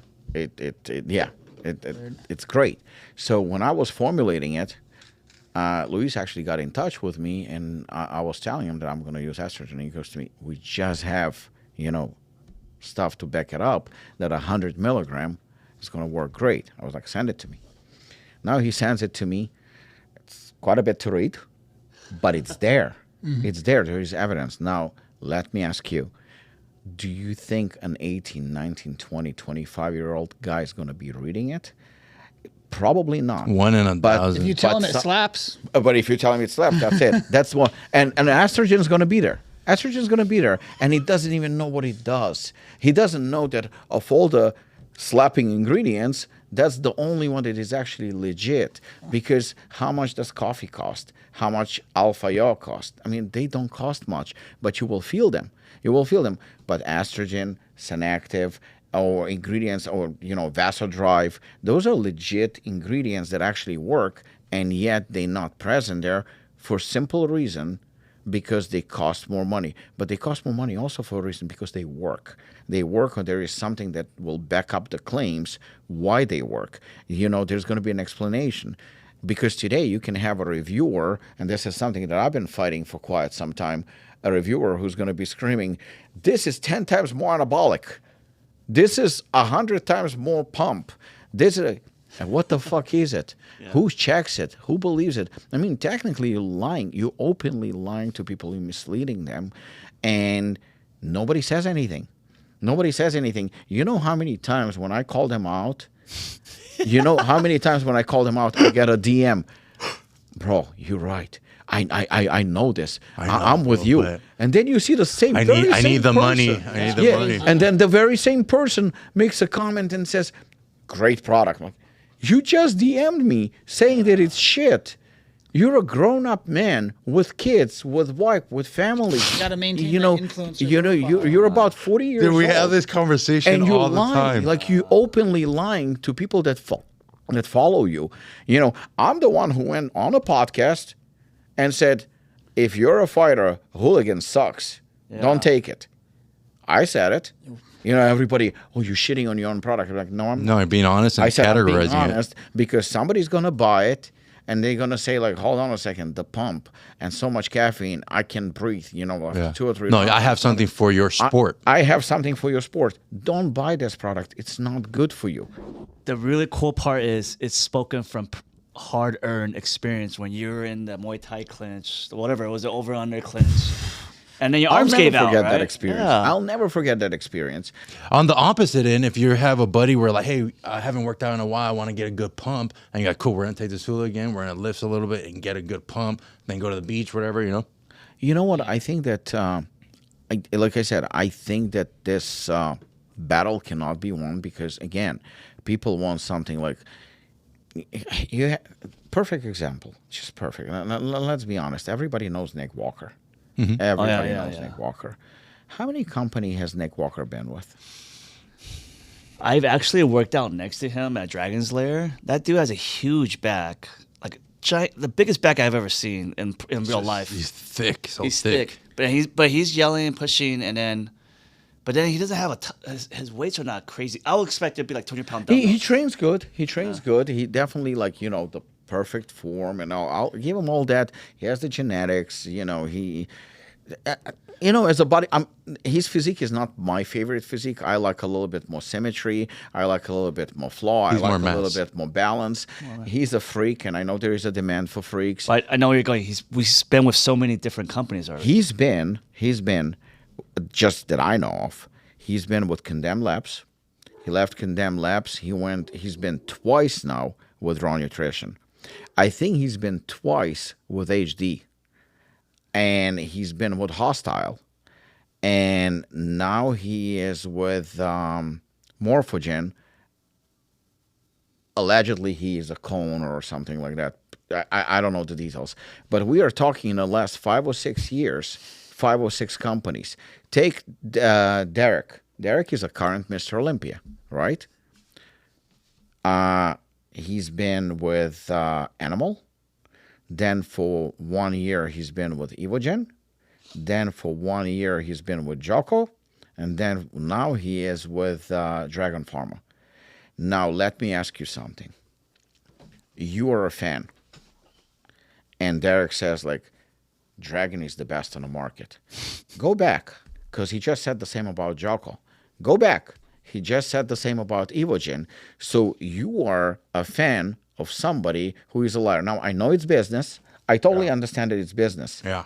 But the thing is that don't you want to look up to somebody who has integrity? I mean, are we saying that everything is for sale? Mm-hmm. Because you can buy a lot from me. I will sell you because I want to make money. Mm-hmm. But the thing is that I can sell you, in my personal belief, I can sell you anything once. If I'm going to say, and you're a dumbass, I'm going to say, like, buy this because this is the best pre-workout on the market. You're going to say, oh, I'm a fan. If Rob said that, that must be it. You take, you're like, okay. Why should I buy it again? Because this is definitely not the best. Because I told you to. You know, because I told you so. But the thing is that credibility we lose. Once we lose that credibility, that's it. You know, before the podcast, off the record, I said something about another, ingredient company. There is no need to mention them. That's fine. Let's leave it under wraps. But I said that I don't want to work with them anymore. Why? Because they broke my trust. Because I feel like they disrespected me and they lied to me and I caught them lying. As a result, I would prefer not to deal with them. Or if I'm absolutely forced to deal with them on a limited, our relationship is never going to be the same. Not even once, because it's damaged. That's what they The say. trust is broken. That's Trust it. is like a mirror. Once it's broken, you can put it back together. And, but and it's the never thing is same. that if you're an athlete, I understand you. Again, I It's a business, understand yeah. you need to make a living. I totally understand. But the thing is if you're a really good athlete with really good personality, really good morals, really good upbringing, and you have class and dignity and self-respect and respect for your community and respect for your fans, listen, if Apollon is making you an offer, but Apollon sucks, there is another brand. Maybe they're not going to pay you as much. But it fits you. But It's it fits aligned you. with your values. Exactly. Of course, and not only that, because of your integrity, because of your honesty, you will probably help grow that brand because there is trust. I don't trust Derek. I don't trust Nick. Great bodybuilders, very accomplished. In fact, I know both of them. Not bad people, but when it comes to integrity, when it comes to trust, I'm sorry, but if I was a consumer or if I was a fan, I would feel cheated. Because no matter what, you're going to say that, any shit is good as long as they pay me. right. Sorry, I think you're just an actor. you're just an actor. But wouldn't you argue that most of their fans on social understand that it's also a business and they're just getting I think you're right. contracts? You know why? Because the value for bodybuilders in the last couple of years has dropped tremendously. It has dropped. So I think you're definitely onto something because I don't see I see people are going for kids on TikTok rather than bodybuilders. Because I have a perfect story for you about an athlete, Corey Anderson. Corey Anderson is a Bellator champion, PFL champion, current PFL champion, and Ultimate Fighter champion. So he achieved in each of those top MMA organizations, he achieved gold. Corey's been with me since very beginning, our very first basically athlete. He was on Ultimate Fighter, and then he was on a losing streak. And then when we met, nobody was offering him anything. I saw him at the sushi place. I approached him and I was like, I'm a huge fan. I like what you do. We hit it off. He does wrestling mostly. I did Muay Thai. I was like, I have my own brand. He goes to me, let me try it. He didn't know ingredients. Let me try it. He says, if I try it, if I like it, I'll represent. He had like 20,000 followers at the time, if that. Sent it to him. He goes to me, I really like it. I really feel it. I feel good. No, at that time, I didn't have any of those. It was just right in the beginning. It was basically protein and maybe some aminos, and that's it. I didn't have anything. He tried it. He liked it. We signed a contract for a year that he's going to be getting $250 or $300 worth of supplements per month. No money. That was the contract. That was a contract. Whoa. That contract was for 1 year. It's been now 9 years, I believe. We never renewed the contract. He's still with me. Just handshake agreement. Handshake agreement. I've done a few collaborations with him. Now he's a world champion. He has shitload of followers. He's a millionaire. He's extremely successful. But you know why he stayed with me? He had a losing streak. He got knocked out pretty badly, and he had like a losing streak of like 2 or 3 fights. And people came to me and they said, like, drop him. He sucks. Just drop him. I was like, no, I'm not dropping him. I said, I like Corey. He's a great human being. He's just a good person. I said, I'm not dropping him. I didn't drop him, but he found out that I was told that. He found out, not from me, but he found out that people were saying, to drop him. I never dropped him. He stayed with me. He got big, and he got really big, and then Monster came to him.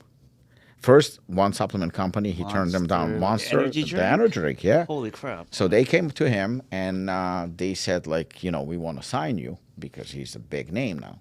He beats like 3 or 4 UFC champions. He's a champion, undefeated for a couple of years now. And he calls me. He says to me, Rob, would you have a problem if I sign with Monster? We don't have a contract. We don't have a contract. I was like, what the fuck are you asking me? I was like, it's Monster. They're going to pay you a lot. Yeah. He goes, yeah. Tell him come by Apollon. Yeah, yeah. So he goes to me. Monster Apollon glass. But he goes to me, but you okay with it? Like, I don't give a shit. I said, do it. Of course, sign it. Okay. He goes to Monster. He goes, I'm with Apollon Nutrition. Is that a problem for you? They're like, what do you mean? It's a supplement company. Because if it's a problem for you for me to represent Apollon Nutrition, I'm not signing. Wow. He signed with them. That's who you want to represent your brand. I understand those people almost don't exist. I totally understand. Integrity. But the integrity, today he's a millionaire. He has some properties. He is opening now his own school. So because of his character and because of the way he is, we had one clash. We had a clash when Russia invaded Ukraine, because I was born in Ukraine. Now, I was not, and he trained with a lot of Russians. Whoa. So I was going to Ukraine, and he... Yeah, when you did that protein. Yeah. And so I was going to Ukraine, and he called me, and we had like a small argument. I was like, listen, I said, I'm not against Russians. I said, I'm against the politics and Putin and what he's doing, and he's killing innocent people. And I went to Ukraine, and I saw it with my own eyes. I even did like a documentary. This is 2022? No, I went actually when the war started, yeah. 2022? Early Yeah, 2022. 2022. The war started in February. I went in April. Wow. So I was there in April. I kind came, You were Ballsy. in Kyiv, I or was did in you go to Kyiv. the front lines? I was there. Like Kharkiv, whatever? I was there. Wow. I was there. And when I came back and we talked about it, and Corey calls me a day or two later because we had a bit of a disagreement. And he goes to me, I want to apologize. I was wrong. I was like, no issues whatsoever. Yeah. But that's the type of character. That's who you want to represent your brand. Because I think that he is the person that people will believe. He is the person that people will buy the products from. That's integrity. Sooner or later, like you said, the trust is dropping. If you're representing a different brand and you're hopping from one company to another one-year contract is, I'm a Mr. Olympia now. Okay, what have you done for the brand? What did you do for my brand to grow? Because the way I see it, I won title too. I fought. I've done too. How is that? How does it benefit my company? You know what? What it benefits? It benefits me personally. It's a personal achievement. I mean, maybe in my case I'm wrong because I am the owner of the company, and the fact that I did fight at a certain age, maybe it motivates guys in their 40s, and you know that they can do it too. So maybe I'm not a best example, but if you can motivate people, if you can, if they can trust you, if you're going to deliver something to them that they cannot get anywhere else, and you have that integrity, you know what, we had bare knuckle, we had with glycerol, and it clumped very, very badly. And I said the biggest mistake I've made was glycerol, and I actually threw it out, and I went on video, and I apologized to our customers. That's how to do it. I apologize to our customers, and I think that that's the way to do it. Honesty wins. Maybe it's naive, but I firmly believe that honesty wins because that's the way you have to be transparent, honest, and the main thing, if you know, Apollon has to stay Apollon, Ghost has to stay a Ghost, and that works. It's not an IT. It's staying true to your principles, and again,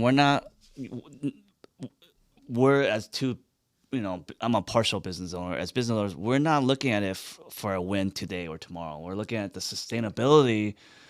So what is the lifetime value of these relationships? Well, if you're going to be dealing with someone potentially 20 years from now, I always tell to everyone else in the team, right? Like what you said, all you have is your name and reputation. Are you going to deliver people? Can they trust you? Are you reliable and dependable, right? Or are you going to be the person that flakes on them? Because people will remember that 5, 10, 20 years later, right? So it's just...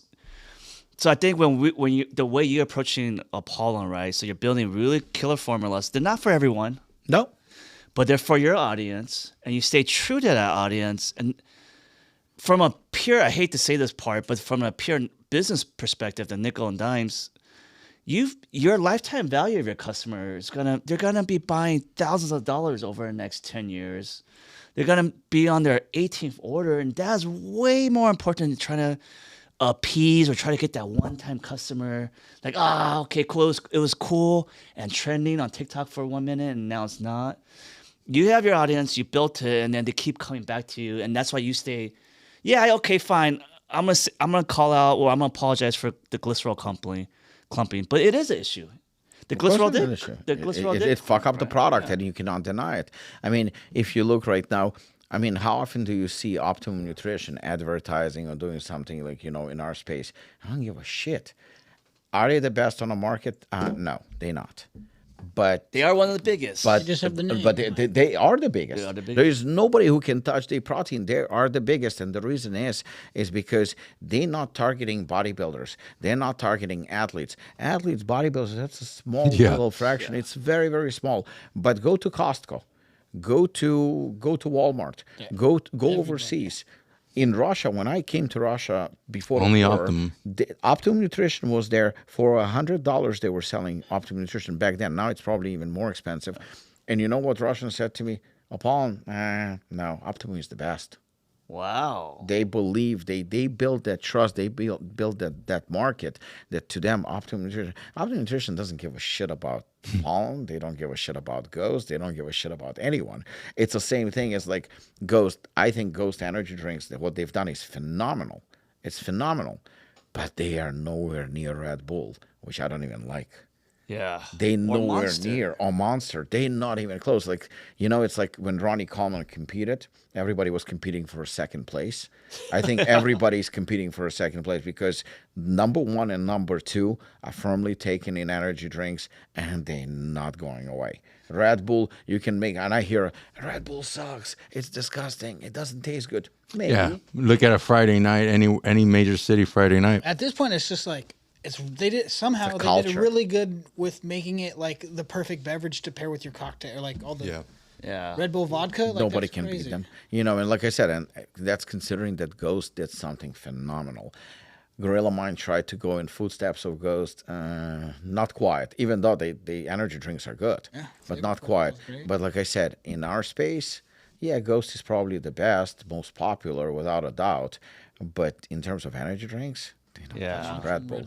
And we are not touching Optimum Nutrition anytime soon. Not NutraBio, not Apollon, not C-Bomb, nobody. We talk about this all the time. As crazy and cool as we think we are, big food is significantly bigger, right? So, Well, the cost of protein right now, why did it go up so much? crap, we gotta. Because of Starbucks. Yeah. Starbucks and Okay, should we do the rapid fires? Is there anything else you guys didn't cover? No, that's it.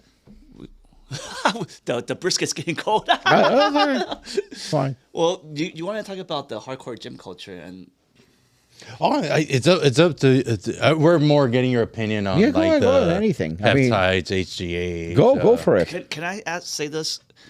Is this generally true? I know we're all talking about we're in the supplement space, we're in the performance space, but I think it's if you're 16, 17, 18, 19, maybe even 20, 21, you should not be on gear, right? Your No. body's still developing. No, right? absolutely not. I'm a huge opponent of that. Kids still make their own decisions. I Right. didn't make a decision to touch anything until I was 26, and I still think that I went a little bit too early. Really? I think so. If There was you're recommending to your friend and he says I want to start testosterone replacement, at what age you say okay you should start looking at it now? If you're looking at testosterone replacement, then it depends on your blood work. Typically, it's 35, 40, somewhere around there. But I've seen guys with very low testosterone, not because of gear, just naturally, genetically, low even in their 20s. I think you should be doing blood work and you should be checking. Other than that, if you want to do a drug cycle, like gear cycle, for what? Like if you want to be an athlete or you are an athlete, Just and pure you know, vanity. Majority, I was gonna say, then vanity it's fine. reasons, If you want to do it for photos and stuff like that, I'm not against it. I'm not against it because I would be a hypocrite if I said that I'm against it. just be educated. But just be educated about it because sometimes guys come to the gym and they say stuff that they are taking. I'm like, what the fuck are you So doing? what generally speaking, what age range would you recommend someone first dabbling on the cycle? I think based on the fact that you trained, Mid-20s? if you've been training for many years and you build a foundation, and say, for example, and this is an example, you started lifting weights at the age of 18, my opinion, more than likely, you're probably comes to the max within like the next 10 years or so. So if you want to take it to the next level, whether it's to compete or for you personal goals, I would say probably 10 years of solid foundation where you're doing the diet, where you're maximizing, when you know that you've done when you know that you've done everything under the sun to build muscle and to improve physically, where there is no more progress and you're just going to the gym, and because that's going to depress you when you're trying to train. That you're going to be like, what the fuck? I'm just going to the gym and I'm like, I'm out of it. What am I doing? I'm just wasting my time. It's going to fuck with you. it's definitely going to fuck with you. So at that point, if you decide to do it, do research, hire somebody who is knowledgeable, because today there are more coaches than athletes. Yeah, every influencer Everybody has a is promo influencer. code for peptides. Yeah, so I think that do your own, like for example, everybody's doing Rata today, right? Because they, it suppresses your appetite. But, and I'm not saying it's bad. I know it works. I've seen it works. But I was personally, and again, because we're not talking Democrats, Republicans, we're talking common sense. I looked at common sense. Suppressing your appetite, what does it mean? You eat less. So you eat less, you lose weight because you're restricting food, calories. There's not enough. So if you're eating 10 Big Macs a day and you're fat, you're fat, you're overweight, have you noticed that if you eat 10 Big Macs every day, after about 3 or 4 months, you're not putting on weight because now your body is accustomed to it. That's your maintenance. Now go from 10 Big Macs to 8. All of a sudden, you're dropping weight. Why? Because you're eating less. Go from 8 to 6, you're dropping weight. Go from 6 to 4, you're dropping weight. Go from 6 to nothing, you're dropping weight, and then you're starving. And then go from 0 to 2, and you're getting fat. Yeah, whoa. So, I mean, that's just common sense. So that's the reason why I'm not big on, restricting calories and, appetite suppressant, because I'm a pig. I love to eat. Yeah. I love to eat. So now you're going to give me an injection or a pill that's going to make me stop eating. I will lose weight. For sure I will lose weight for a while. And then my body is like a mechanism. It just will get accustomed to certain, whatever you tell them to do. That's a machine of adaptation. Yeah, it's a machine. So now all of a sudden you're not eating and like, oh shit, 6-pack. Oh, I look good. Great. You know what? I achieved my goal. Nothing's going to happen if I have a burger here and there. 2-3 weeks, like, I'm a fat fuck again. How did that happen? Because you changed your baseline? When I was getting married, my mom passed away in 2019, but my mom was a very, very stubborn Jewish lady. Very, very stubborn. And at that time, I was already knowledgeable with the diets, and I mean, knowledgeable as I could be at that time. And I remember she wanted to get in shape to lose weight because she was very overweight for my wedding. And I was like, Mom, would you like me to help you? I can help you put together like a little program to get in shape. I don't need your help. I got this. My friend told me if I eat nothing but cabbage, I will lose weight. I've heard that cabbage. I was like, all right. She lost shitload of weight. And she would be like, see, I don't need you. See, I don't need you. My wedding passed within a month. My mom is fatter than ever. Yo-yo diet, yeah. Unless she got off the cabbage. So that's the reason why, like, when it comes to appetite suppressants, I'm a believer it works, but there are consequences, I believe. So What that's about the the other stuff? Like, was it Semilerian that helps you recover faster? Samorolin is like basically like a HGH. Those are, HGH secretagogues. Yeah. I mean, I've never used it. Uh-huh. I've seen people that have used it and with some good results. Because you could train faster. You can recover also better. So In your gym, how do you manage that? Because I would think that if someone's talking about gear or something, that's something you don't want at a gym. But it's in that community. It's in that community that talks about steroids are like rampant. I mean, they happen all the time. That they just like it's nonstop. It's unavoidable. Mm-hmm. I prefer when they don't, because you have kids coming to the gym and they listen to it, and they if you're all jacked and you're like, I'm 50, look at me. I look a certain way. They're like, okay, I'm gonna use what he's using. Yes, it's a problem, but I think it's like I said before, it's a battle we cannot win. Unfortunately, you either born with a good IQ, or your parents have done a good job, or you unfortunately are an idiot or a follower, sheep who will do what others are doing, and at that point there is not much we can do, and I think that's the society we live in, and we have to adapt to it. The best we can do is like, we did the podcast right now, we put out information. Now a bunch of people might say, well, these 4 guys are fucking idiots. It's possible. Yeah, it's possible. I'm pretty sure somebody will say that. Yeah. But there are somebody that maybe we triggered, and they're like, shit, it makes sense. That's just common sense. It's like when I was growing up, if I'm on a bus and an older lady walks in and I'm sitting, I get up because I have to give her a seat.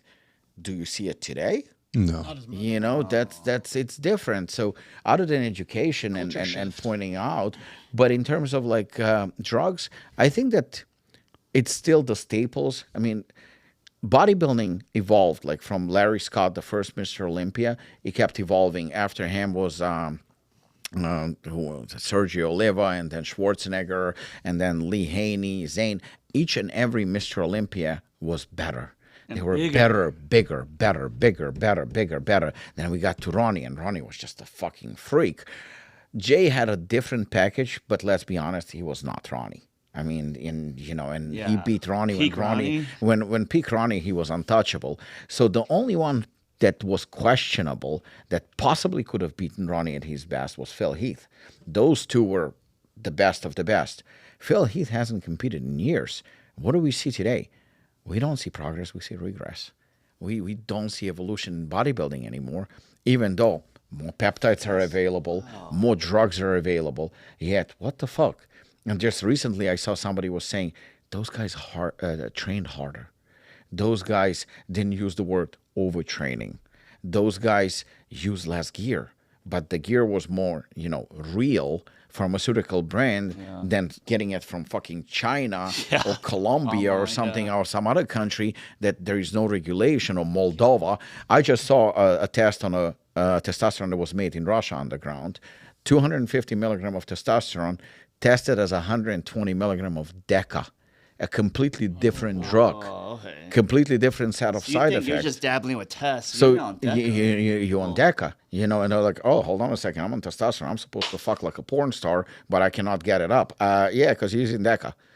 So I mean, those things are that's where we are today. That's where we are today. It's so fascinating. You're right, because they got bigger, and then after Ronnie The physiques Coleman, aren't as best. so No, there is no progress. There's no excitement. as you said, the only difference is probably they just train more.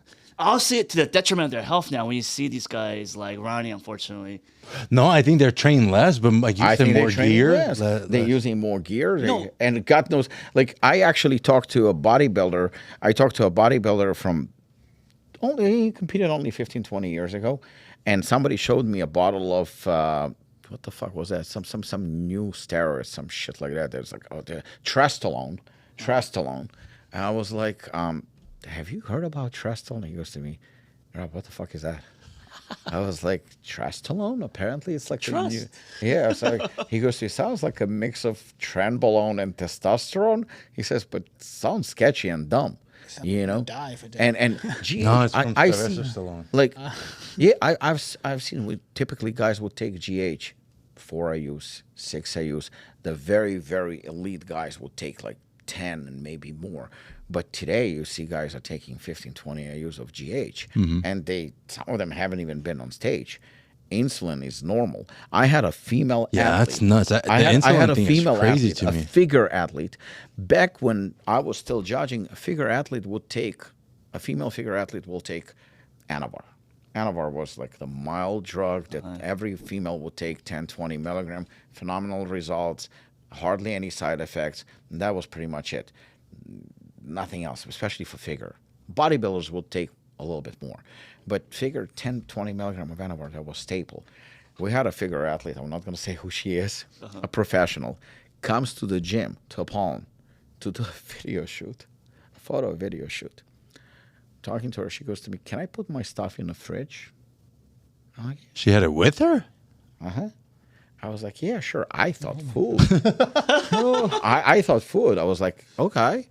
And she gives me, I'm like, okay, this is not food. This is other stuff. This is medicine. I was like, no, I thought she wants to refrigerate GH, but I was like, why does she bring GH to the gym? I'm like, it makes no sense. She brought some food. I was like, what the fuck? He said, I'm looking at it. It's insulin.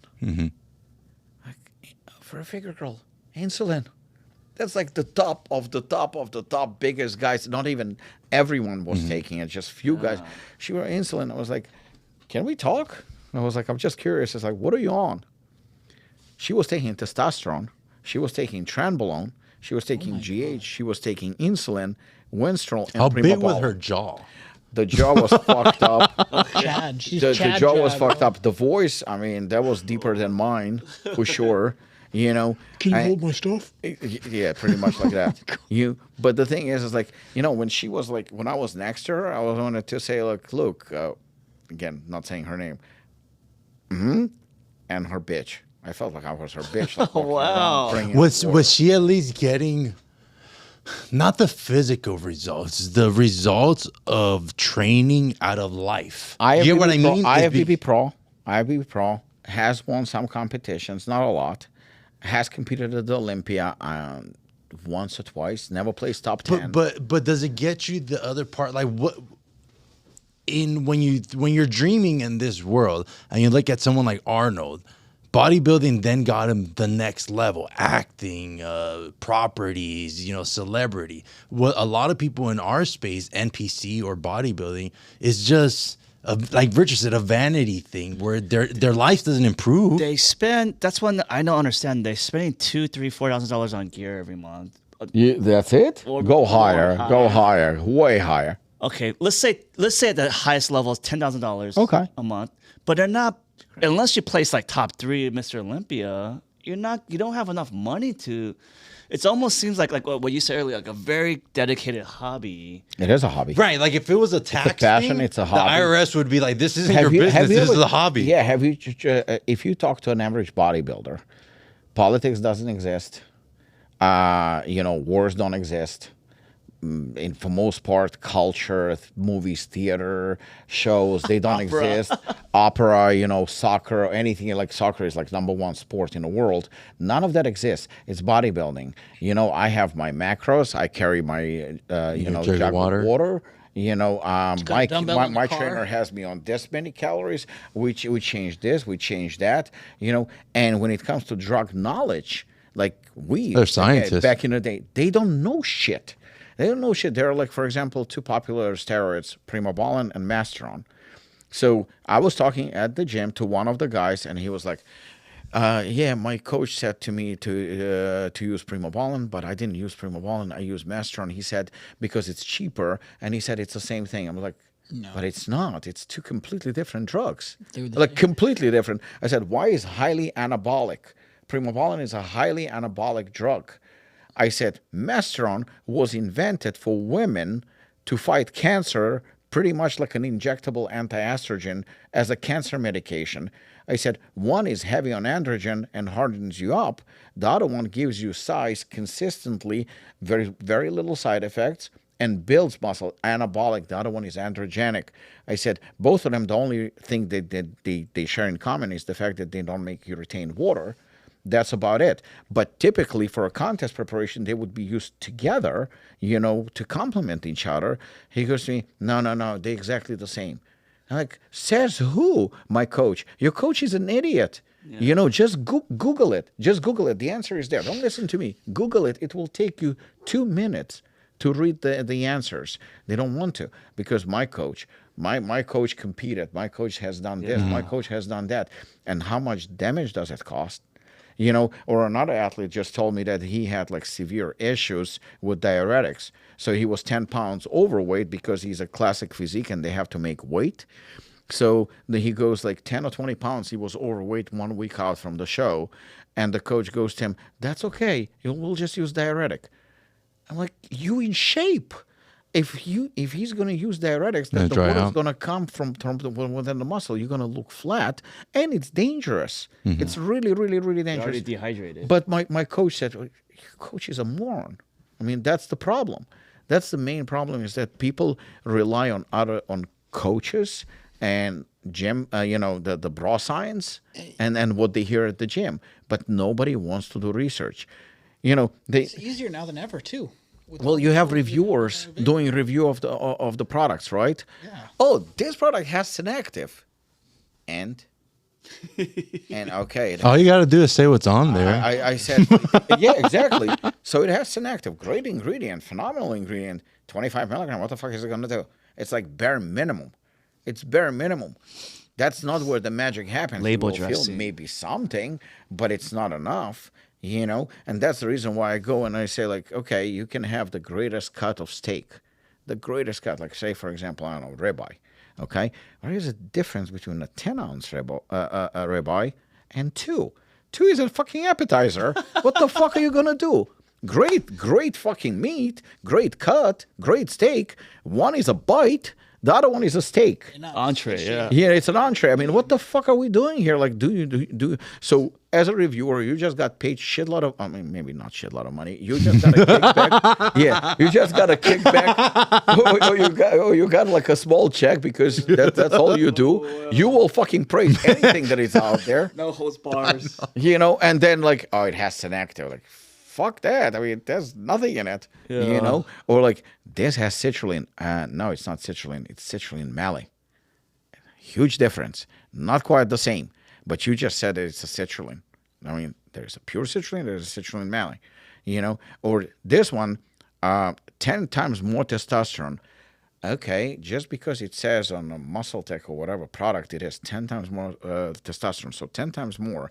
The average is 300 to 800. On the lower side of 300, they will already prescribe to you TRT. Yeah. So say you're at 200, 10 times more, that's 2,000. Yeah. You can't get it from TRT. Yeah. You're not going to get from TRT. What the fuck are we doing? And there are people who will buy that product and believe that motherfucker, and he just fucking got these $10 in the mail, and he lied. There's this one guy, cannot name, another brand tested him. He's at 2,000 tests. That's how much he has pumped and flowing through his body. It's crazy. Well, I'm on 200 milligram of testosterone a week, which is the TRT dose. Usually it's like between 75 and 200 on average. So I do 200. So I do blood work twice a year. Typically, average, it can go as high as 7 times more. So I can be at 1,400. Wow. I can be. I never was. The highest I was like 1,200. Wow. But on average, I'm at 800-900, which is pretty high. It's in your 50s. Yeah, it's great. You know, so I mean, I'm at the higher level. But at 200, 10 times more would be 2,000. There are people who have 2,000. Yeah. There are people who have 3,000, but they're not taking 200 milligram of testosterone. Yeah. They're taking a hell of a lot more. Yeah. And at 2,000, so when you're saying 10 times more testosterone, based on what? Because I can put on a label anything. I can put on a label anything I want. But the thing is that we are lying now. We got to a territory where we are lying.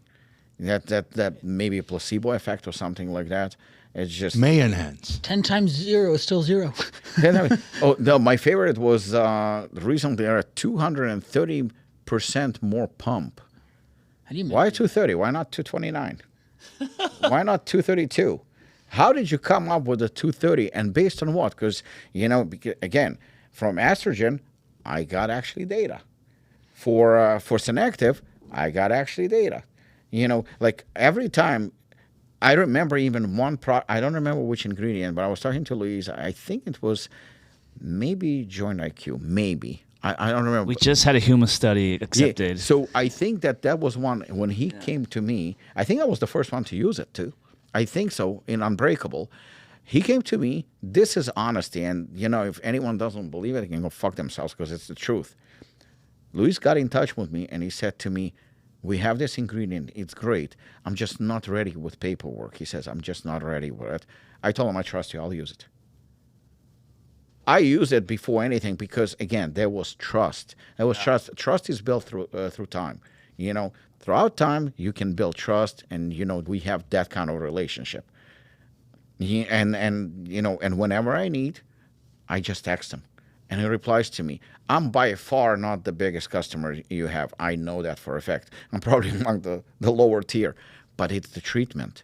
It's the treatment. So that's the reason why, you give what you get. And that's very, very important to establish those relationships. And it's with everything.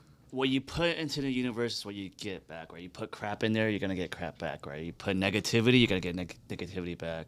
You put positivity, hopefully get positivity back in the long run, right? Hopefully. Well, that's exactly what you said, in the beginning of the podcast. What did you say? We've seen brands that are here and then they're here. That's like overnight success and they just drop. Yeah, it can happen to anyone.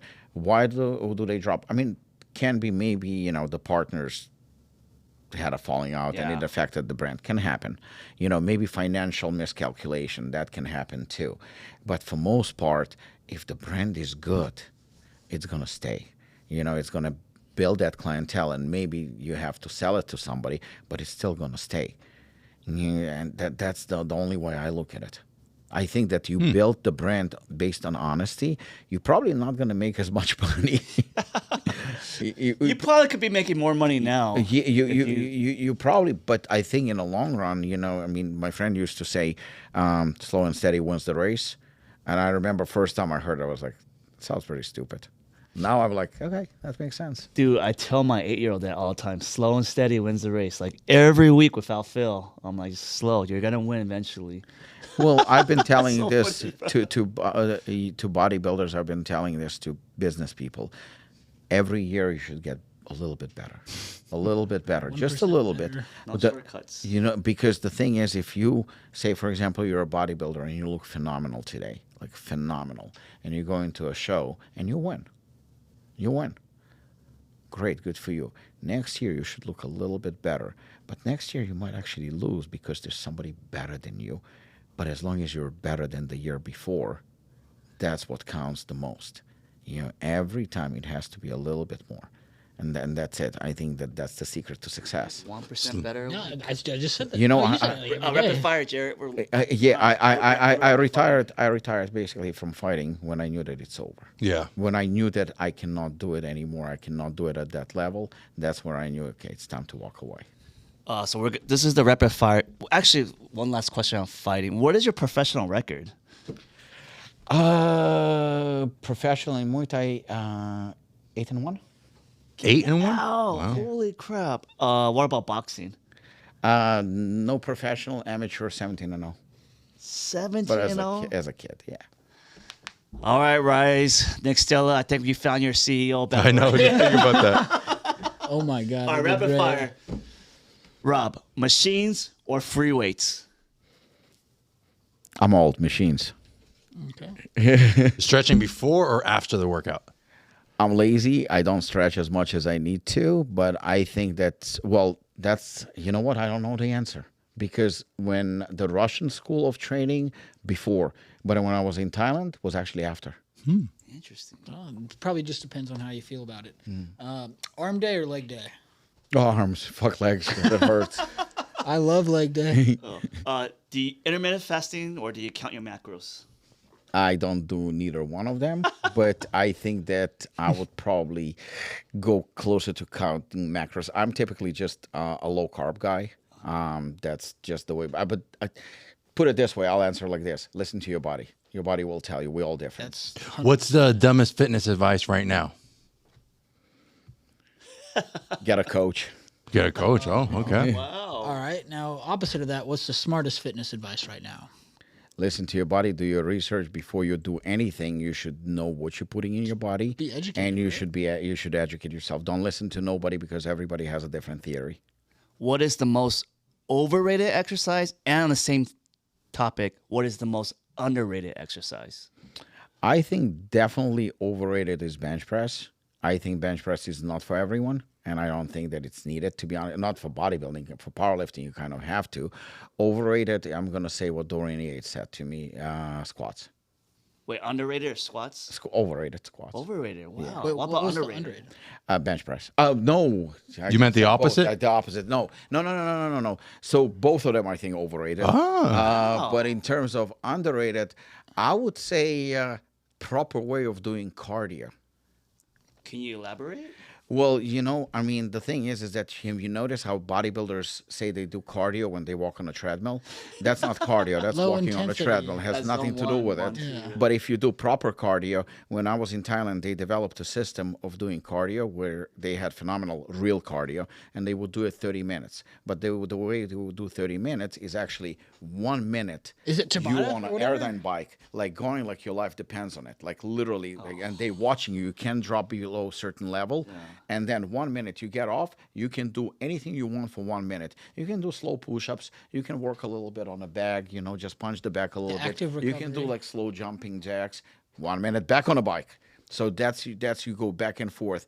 That's the toughest shit I have ever done. That's like similar to So it's like Tabata. 15 minutes on the bike, but 15 minutes on the interchanging. bike, Okay. and 15 cool. minutes you basically actively resting. That's Nice. basically 15 pulses is zone 5 cardio. Yeah. Peak cardio. Yeah. So high intensity training, High intensity, once but the again, thing it's is coming with back. muscles and Cool. everything else, you're gonna feel it, and trust me, you're gonna look different. You're not gonna be buff, you're not gonna be like pumped up, It'll but you're gonna be destroy you. fit, and you're gonna look fucking shredded. Especially if you're on Lionheart. Especially if and it has senactiv in it, Okay, last and question. it's 200 milligrams. How many times have you puked in training? Oh shit, lots of times. Do you puke actually on the mat? No, my wife did. Okay. My wife puked actually The in the Thais middle of a get pond. really mad about that, right? Yeah, no, I always made it to the bathroom. Okay. Yeah. Okay. Yeah, there we go. We are so happy that you guys stuck around, for the 3 of you guys that stuck around for us last 2 hours. We had the honor of picking Rob's brain. That was fun. Again, he's a professional fighter. You just fought your last official match at 49 years of age. Non-sanctioned boxing, 2 years ago, year and a half. So, and then the coolest thing about just working with you all these years is you not only do you speak your mind, but you lead by example. Your actions match your words, and it's so awesome just working with you, regardless of like where we are in life. It's been an honor just meeting you on this journey. So Thank you so much, guys. Thank you for everything Thanks you've again, done. man. Thank you, sir. Thank you. Thank you so much. Thanks a lot.